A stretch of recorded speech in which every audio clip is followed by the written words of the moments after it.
नमस्कार, चंद्रकांत भट्ट अमेरिका से।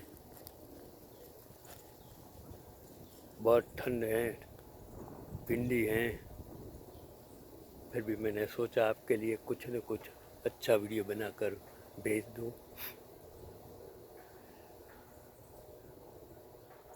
सब कुछ सीखा हमने, ना सीखी होशियारी। हम पढ़ते भी हैं, समझते भी हैं, लेकिन हम अमल में नहीं मुकते हैं। वक्त कहता है कि मेरा समय है, समय कहता है कि वक्त मेरा है, लेकिन वक्त और समय एक साथ नहीं चल सकता, क्योंकि वक्त का काम करता है, समय समय का काम करता है। जो चला गया वो इतिहास है, जो आज है वो कल इतिहास बन जाएगा, और आने वाला कल के लिए आज एक इतिहास है। टेक्नोलॉजी बदलती है, लेकिन हम नहीं बदलते हैं, क्योंकि हम बदलना नहीं चाहते हैं। एक आर्टिकल जो पढ़ा, उर्वशी पुरुरवा हम सब मनुष्य की कथा है। उर्वशी थक जाती हैं इंद्र के सामने नाचते नाचते, और प्रार्थना करती हैं कि कुछ दिन की छुट्टी मिल जाए। मैं पृथ्वी पर जाना चाहती हूँ, मैं किसी मिट्टी के बेटे से प्रेम करना चाहती हूँ, और देवताओं से प्रेम बहुत सुखद हो भी नहीं सकता। हवा होंगे, हवा हवा होंगे, मिट्टी तो है नहीं, ठोस तो कुछ है नहीं, ऐसे हाथ घुमा दो देवता के भीतर से तो कुछ अटकेगा ही नहीं। कोरे ख्याल समझो, अपने समझो, सपने समझो, कितने ही सुंदर लगते हो, मगर इंद्रधनुषों जैसे नहीं। स्वभावगत उर्वशी थक गई होगी। स्त्रियां पार्थिव होती हैं, उन्हें कुछ ठोस चाहिए। नाचते नाचते इंद्रधनुषों के पास उर्वशी थक गई होगी, यह मेरी समझ में आता है।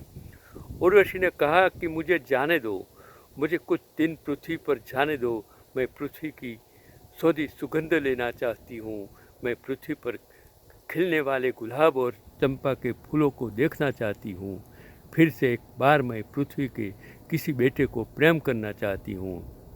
चोट तो इंद्र को बहुत लगी, क्योंकि अपमानजनक थी यह बात, लेकिन उसने कहा, अच्छा जा, लेकिन एक शर्त है, यह राज किसी को पता न चले कि तू अप्सरा है, और जिस दिन यह रात तूने बताया उसी दिन तुझे वापस आ जाना पड़ेगा। उर्वशी उतरी और पुरुरवा के प्रेम में पड़ गई। बड़ी प्यारी कथा है उर्वशी और पुरुरवा की। पुरुरवा पृथ्वी का बेटा, धूप आए तो पसीना निकले और सर्दी हो तो ठंड लगे। देवताओं को न ठंड लगे न पसीना निकले, मुर्दा ही समझो, मुर्दों को पसीना नहीं आता। कितनी ही गर्मी होती रहे और न ठंड लगती। तुमने मुर्दे के दांत किटकिटाते देखे क्या? खाक दांत किटकिटाएंगे, और मुर्दों का दांत किटकिटाए तो तुम ऐसे भागोगे कि फिर लौट कर नहीं देखोगे।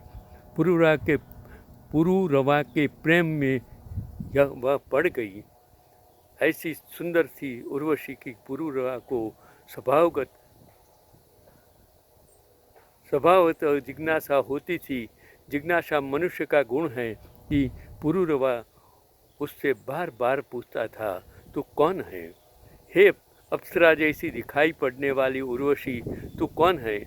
तू आई कहाँ से? ऐसा सौंदर्य, ऐसा अलौकिक सौंदर्य यहाँ पृथ्वी पर तो नहीं होता। और कुछ चीज़ों से वह चिंतित भी होता था। उर्वशी को धूप पड़े तो पसीना न आए। उर्वशी मायावी थी, हल्की फुल्की थी, ठोस नहीं थी, प्रीतिकर थी, मगर गुड़िया जैसी, खिलौने जैसी। न नाराज हो, न लड़े झगड़े। जिज्ञासाएं उठनी शुरू हो गई पुरुरवा को। आखिर एक दिन पुरुरवा जिद ही कर बैठा। रात दोनों बिस्तर पर सोए थे। पुरूरवा ने कहा कि आज तो मैं जान कर रहूँगा कि तू कौन है, तू आई कहाँ से, नहीं तू हमारे बीच से मालूम होती, अजनबी है, अपरिचित है, नहीं तू बताएगी तो यह प्रेम समाप्त हुआ। यह तो धमकी थी, मगर उर्वशी घबरा गई और उसने कहा कि फिर एक बात समझ लो, मैं बता तो दूंगी, लेकिन बता देते ही मैं तिरोहित हो जाऊंगी, क्योंकि यह शर्त है। पुरूरवा ने कहा कुछ भी शर्त हो। उसने समझा कि यह सब चालबाजी है, औरतों की चालबाजियों क्या क्या बातें निकाल रही हैं। तिरोहित कहाँ हो जाएगी, तो उसने बता दिया कि मैं उर्वशी हूँ, थक गई थी देवताओं से, पृथ्वी की सौंधी सुगंध बुलाने लगी थी, चाहती थी वर्षों की बूंदों की टप टप छप्पर पर सूरज की किरणें, चाँद का निकलना, रात तारों से भर जाना, किसी ठोस हड्डी मांस मज्जा के मनुष्य की छाती से लगकर आलिंगन करना, लेकिन अब रुक न सकूंगी।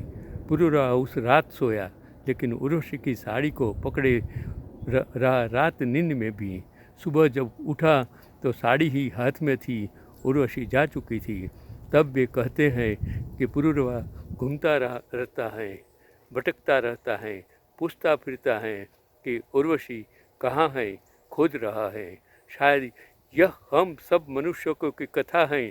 प्रत्येक आदमी उर्वशी को खोज रहा है। कभी कभी किसी स्त्री में धोखा होता है कि यह रही उर्वशी, फिर जल्दी ही धोखा टूट जाता है। हनीमून पूरा होते होते ही टूट जाता है। जो बहुत होशियार है हनीमून पर जाते ही नहीं कि न जाएंगे, हनीमून पर न टूटेगा।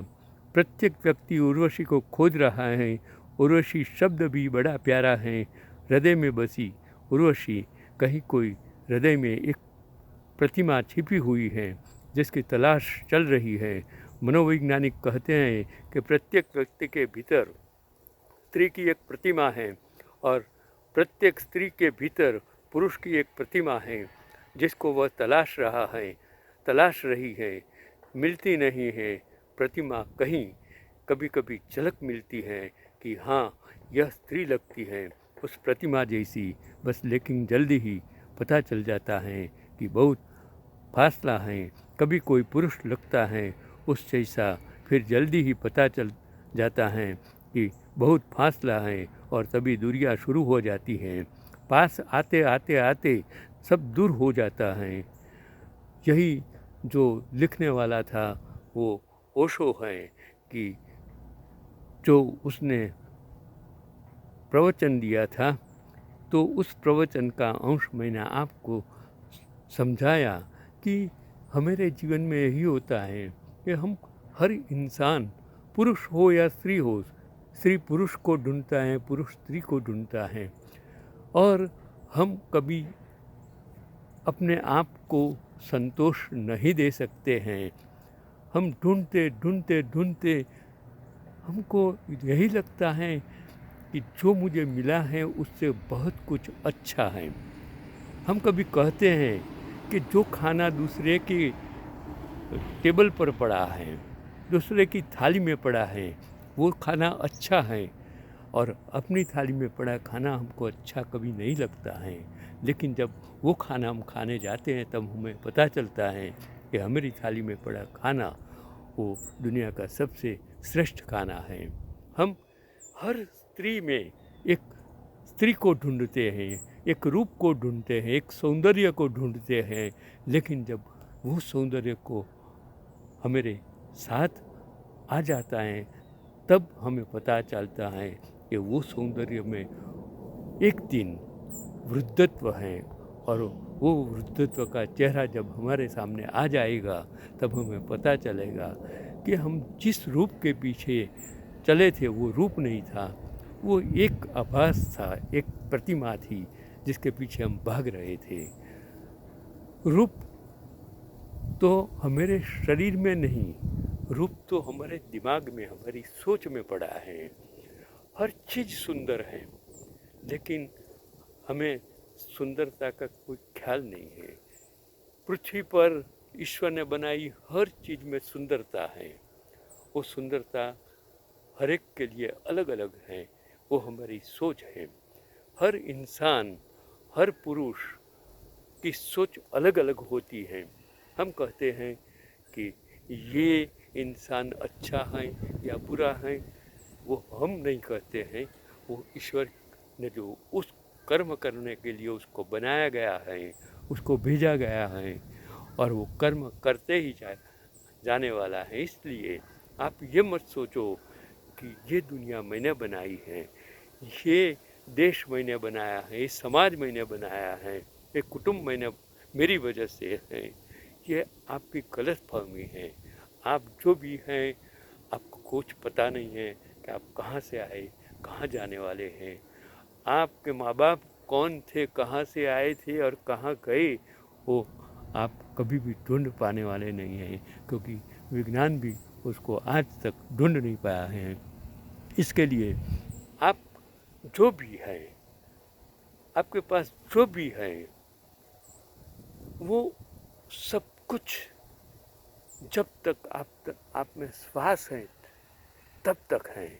आपके श्वास छूट जाने के बाद आपके पास कुछ नहीं, आप कुछ नहीं है। इसलिए जो मिला है वो अच्छी तरह से सोच समझ कर वो एंजॉय करने की कोशिश कीजिए। और इसके लिए ज़्यादातर मैंने जीवन में 4 से 5 चीज़ सीखी। टॉलरेंस, सहनशीलता, कॉम्प्रोमाइज़। हर चीज़ में आप कॉम्प्रोमाइज़ कीजिए, क्योंकि सामने वाला बुद्धिजीवी है कि नहीं, वो उसके साथ आप क्या चर्चा करते हो, क्योंकि उसमें जब बुद्धि नहीं है, अगर आप कुत्ते के सामने भौंकते जाएंगे तो उसका कोई मतलब ही नहीं है। इसलिए आपको जो भी करना है वो सोच समझ के करना है। नमस्कार, चंद्रकांत भट्ट।